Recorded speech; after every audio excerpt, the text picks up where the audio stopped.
नमः। ओम श्री साई नाथाय नमः। ओम श्री साई नाथाय नमः। मैं सत्यवीर वर्मा सभी साईं प्रेमियों को और श्री साईं बाबा को साष्टांग प्रणाम करता हूँ। मेरा प्रणाम आप स्वीकार करें। साईं प्रेमियों, हमारा श्री साईं सरोवर की जिज्ञासा 30 का आज लेखक श्री को नासिक में साईं बाबा के कैसे दर्शन होते हैं, कैसे उनको अनुभव होता है, उसका उल्लेख करेंगे। उससे पहले बाबा के श्री मंत्रों का जाप और फिर प्रार्थना करते हुए जिज्ञासा की तरफ अग्रसर होंगे। ओम श्री दत्तात्रेयाय विद्महे श्री अत्रिपुत्राय धीमहि तन्नो श्री दत्तः प्रचोदयात्। ओम श्री शिरडीवासाय विद्महे श्री सच्चिदानंदाय धीमहि तन्नो श्री साई प्रचोदयात्। ओम श्री मांदीवासाय विद्महे श्री सच्चिदानंदाय धीमहि तन्नो श्री बाबा कुलडानाथ महाराज प्रचोदयात्। ओम सूक्ष्म शरीराय विद्महे श्री कुलदेवताय धीमहि तन्नो श्री पितृबाबा महाराज प्रचोदयात्। ओम नमः शिवाय शिव जी सदा सहाय। ओम नमः शिवाय गुरु जी सदा सहाय।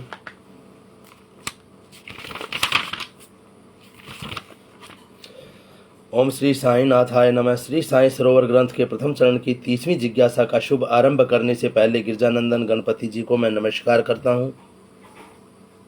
विद्या की देवी माँ सरस्वती और शक्ति स्वरूपा माँ जगदम्बा को मैं नमस्कार करता हूँ। भगवान दत्तात्रेय के प्रत्येक स्वरूप को मैं नमस्कार करता हूँ।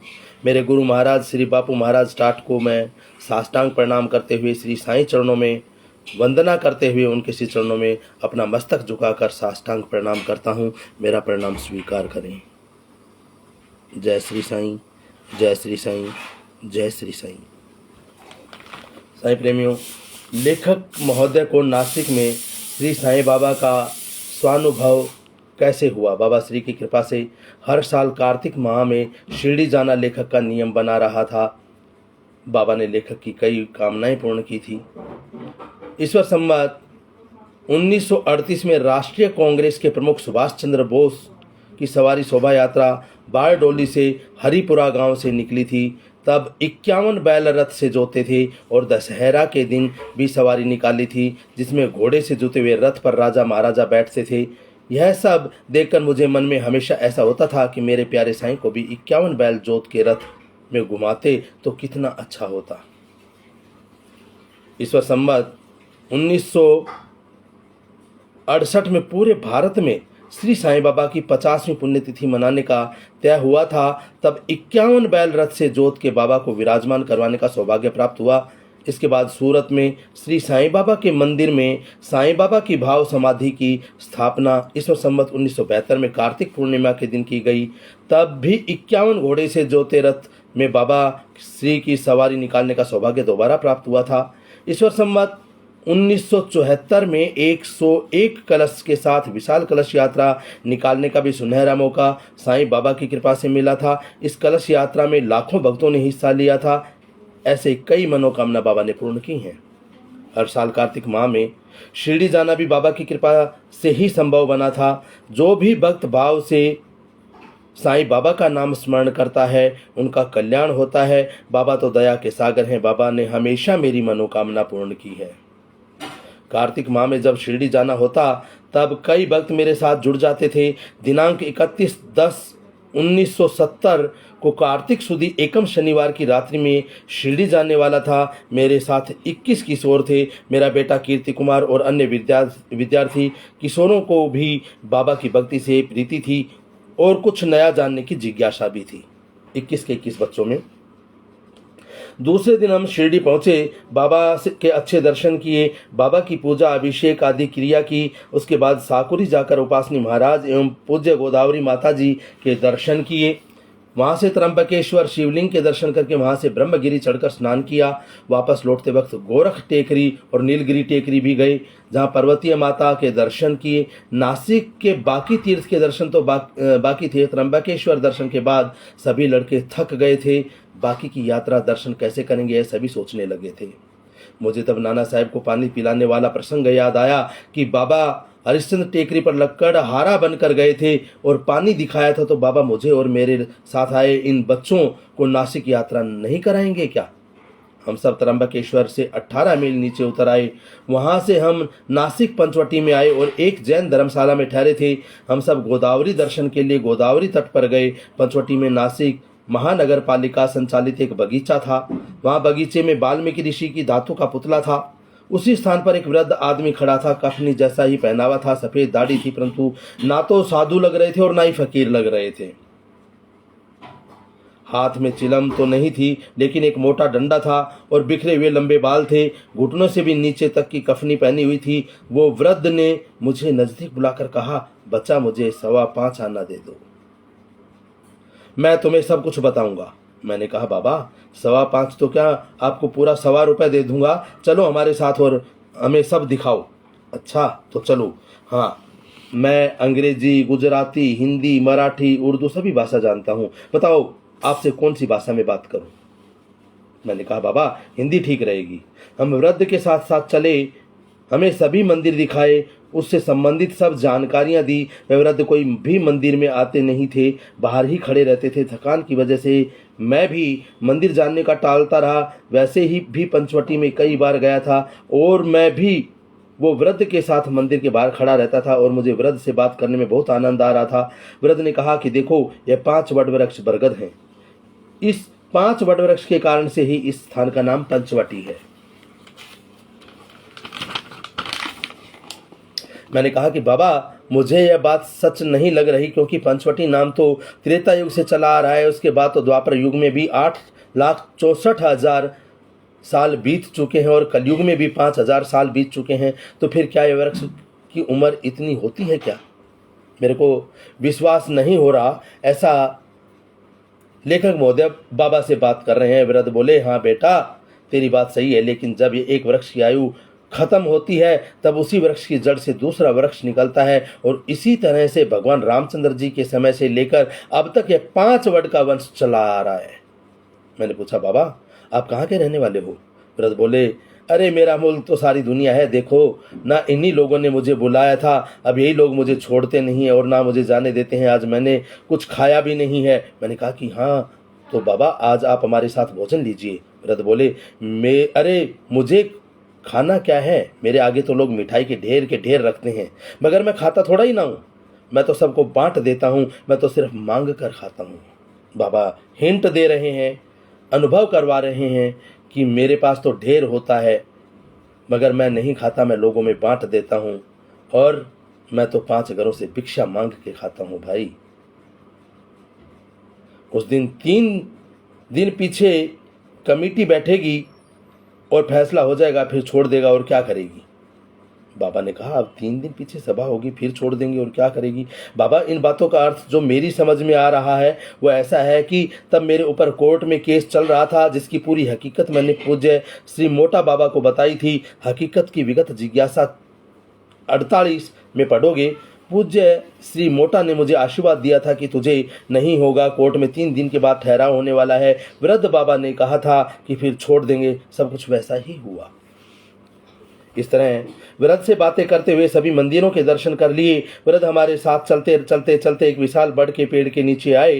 वृक्ष दिखाते हुए वृद्ध ने कहा, देखो बड़ा वृक्ष आ गया है, इससे आगे मैं जाता नहीं, बस हमेशा मैं यहाँ तक ही आता हूँ। हम लोगों को गुजराती होटल तक जाने का रास्ता वहीं से दिखा दिया। हम सब ने बहुत आग्रह किया कि चलो हमारे साथ भोजन ले लो, लेकिन बाबा एकदम भी आगे नहीं बढ़े और हाथ फैलाकर दक्षिणा मांग ली। मैंने 2 रुपए दे दिए। वो वापस जाने लगे, तभी एकदम मेरे शरीर में बिजली का झटका लगा। मैं अचानक ही रुक गया। पीछे मुड़कर देखा तो वृद्ध नहीं था। वो वृद्ध के पवित्र हस्त के स्पर्श से शरीर में रोमांच हुआ था और वो आनंद का भाव 2 दिन तक रहा। लेखक महोदय बता रहे हैं। मैं इसी तरह मेरा भी एक एक्सपीरियंस है। पीछे जो गुरुजी का स्वरूप लगा हुआ है, मेरे इधर भी लगा हुआ है। उसमें से जब लॉकडाउन था तो शहद की बारिश हुई और यहाँ पे साईं बाबा का स्वरूप लगा हुआ है। साईं बाबा के स्वरूप से जल के छींटे थे और जब वो जल के छींटे नीचे टपक रहे थे तो मैंने हथेली में लिया और उस जल को पिया तो मेरे मुंह से वो 3 दिन तक खुशबू नहीं गई। मैंने साईं बाबा के चरणों का जल पिया, वो 3 दिन तक मेरे मुंह में खुशबू रही, वो आभास होता रहा। वही आभास आज लेखक महोदय बता रहे हैं कि मेरे को हुआ जब बाबा उनको छोड़ के वट वृक्ष के नीचे से अंतर्ध्यान हो गए।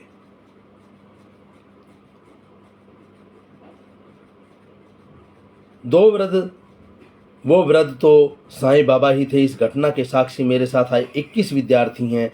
मेरी बदनसीबी यह थी कि इतना मेरे साथ घूमे, बातें की, फिर भी पहचान न पाया। बाबा श्री ने समाधि लिए 53 वर्ष हो गए, फिर भी मैं अपने भक्त के लिए दौड़े आते हैं। बाबा का ये वचन सत्य सिद्ध हुआ। वो बाबा मेरे ऊपर इतना अनुग्रह कर रहे थे, इतनी कृपा कर रहे थे कि मेरे साथ पंचवटी के हर मंदिर में मेरे साथ घूम रहे थे, मगर मैं उनको पहचान न पाया। साईं बाबा की भक्ति से मिथ्या संसार का भ्रम दूर होता है। साईं नाम के जाप से मनुष्य को सिद्धियां हासिल होती हैं। हे मेरे प्यारे साईं बाबा, आप सभी पर कृपा करना। साईं बाबा के अवतार अनंत हैं, साईं बाबा के नाम, गुण और कीर्ति अनंत हैं। साईं बाबा का सुंदर चरित्र, प्रगाट्य और कर्म अनंत हैं। बाबा की कथा अनंत हैं। 4 वेद उपनिषद बाबा श्री को कंठस्थ थे। 18 पुराण, महाभारत, गीता, बाइबल, कुरान, गुरु ग्रंथ, अगम शास्त्र और पारसियों की गाथा आदि सभी बाबा को कंठस्थ थी। अब कल फिर से हम गीता दोहन पर विचार विमर्श करेंगे, जो कि नाना साहेब चांदोरकर को ऐसा विश्वास था कि बाबा को संस्कृत भाषा का ज्ञान नहीं है और बाबा ने उनका कैसे भ्रम दूर किया, उसकी चर्चा हम कल करेंगे। अब बाबा की आरती करते हैं। जय श्री साईं, जय श्री साईं, जय श्री साईं। आरती साईं बाबा सुख्य दातार जीवा, चरणा रजतली द्यावा दासा विसावा, भक्ता विसावा।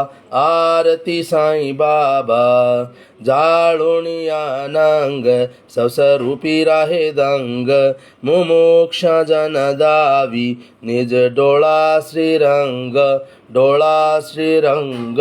आरती साईं बाबा जया मनी जैसा भाव, तया तैसा अनुभव, दाविशी दया घन ऐसी तुझी ही माव, तुझी ही माव। आरती साईं बाबा तुमचे नाम ध्याता, हरि संश्रुति व्यथा, अगाध तव करणी मार्ग दाविशी अनाथा, दाविशी अनाथा। आरती साईं बाबा कलयुगी अवतार, सगुण ब्रह्म संचार, अवतीर्ण झाला से स्वामी दत्तः दिगंबर, दत्तः दिगंबर। आरती साईं बाबा 8 दिवसा गुरुवारी, भक्त करी तिवारी, प्रभु पद पावया, भव भय निवारी, भय निवारी।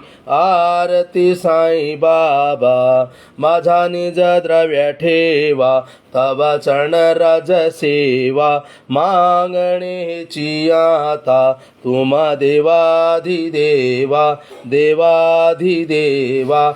आरती साईं बाबा इच्छिता दिन चातक, निर्मल तोय निज सुख, पाझावे सत्यवीर्या, सांभाळ आपुले भाक, आपुले भाक। आरती साईं बाबा सुख्य दातार जीवा, चरणा रजतली द्यावा दासा विसावा, भक्ता विसावा। आरती साईं बाबा शिर्डी मांजे पंढरपूर, साईं बाबा रामवर, बाबा रामवर, साईं बाबा रामवर। शुद्ध भक्ती चंद्रभागा, भाव पुंडलिक जागा, पुंडलिक जागा, भाव पुंडलिक जागा। याहो अवधे जन करूं बाबा सी वंदन, साईं सी वंदन करूं बाबा सी वंदन। दर्शन गणुमेणे बाबा साई दाव पाव माझे आई पाव माझे आई दाव पाव माझे आई गाली लोटांगण वंदीन चरण डोल्याने पाहिने रूप तुझे प्रेमे आलिंगन आनंद पूजिन भवे वाळिन म्हणे नमा तमेव माता च पिता तमेव बंधुश्च सखा तमेव विद्या च दृढं तमेव सर्वं मम देवदेव कायेन वाचा मनसेन्द्रियैर्वा बुद्ध्यात्मना वा प्रकृति स्वभावात् करोमि यद्यत् सकलं परस्मै नारायणेति समर्पयामि अच्युतं केशवं रामनारायणं कृष्णं दामोदरं वासुदेवं हरिं श्रीधरं माधवं गोपिका वल्लभं जानकी नायकं रामचन्द्रं भजे हरे राम राम राम हरे हरे हरे कृष्णा कृष्णा कृष्णा हरे हरे हरे राम राम राम हरे हरे हरे कृष्णा कृष्णा कृष्णा हरे हरे हरे राम राम राम हरे हरे हरे कृष्णा कृष्णा कृष्णा हरे हरे ओम अनंत कोटि ब्रह्मांड नायक राजाधिराज योगीराज परम ब्रह्म श्री सच्चिदानंद समस्त सद्गुरु श्री साईनाथ महाराज की जय। कर्पूर गौरम करुणावतारम संसार सारम भुजगेंद्रहारम सदा वसंतम हृदयारविंदे भवम भवानी सहितं नमामि भवम भवानी सहितं नमामि।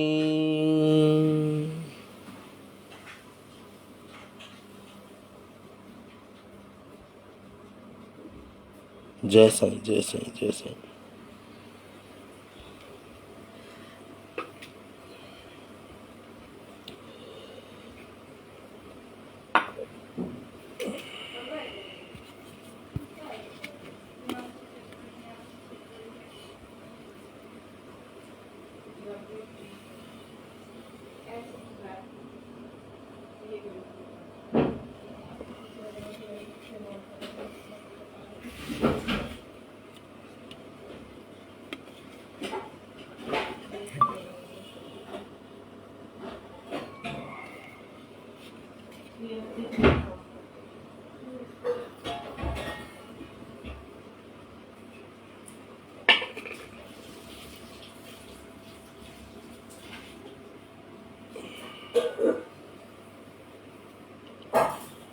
संघाभ्याम सपरिवाराभ्याम सायुध्याभ्याम सशक्तिकाभ्याम श्री गणेशंबिकाभ्याम नमः मंत्र पुष्पांजलि में समर्पयामि यानि कानि च पापानि जन्मान्तरकृतानि च तानि शमानि नश्यन्ति प्रदक्षिणाय पदे पदे नमः सर्वितार्थाय जगदाधार हेतवे साष्टांगोऽयं प्रावस्ते प्रतिनेन मया कर्तव्य बोल श्री साईनाथ महाराज की जय श्री साईनाथ महाराज की जय श्री साईनाथ महाराज की जय। बाबा के श्री चरणों में विनम्र प्रार्थना है, हे बाबा आप अपने सभी भक्तों पर अपनी कृपा दृष्टि बरसाना, आपका आशीर्वाद जन जन तक पहुँचे। इन्हीं कामनाओं और दुआओं के साथ मैं मेरे मालिक के श्री चरणों में साष्टांग बारंबार प्रणाम करता हूँ। प्रणाम स्वीकार हो। साईं प्रेमियों, मेरे को आज्ञा दें, मैं मेरी वाणी को यहीं विराम देता हूँ। कल बाबा की अगर इच्छा हुई तो कल फिर मैं श्री साईं सरोवर की जिज्ञासा को लेकर उपस्थित होऊंगा। बाबा की इच्छाओं पर निर्भर करता है। तब तक के लिए जय श्री साईं जय श्री साईं जय श्री साईं।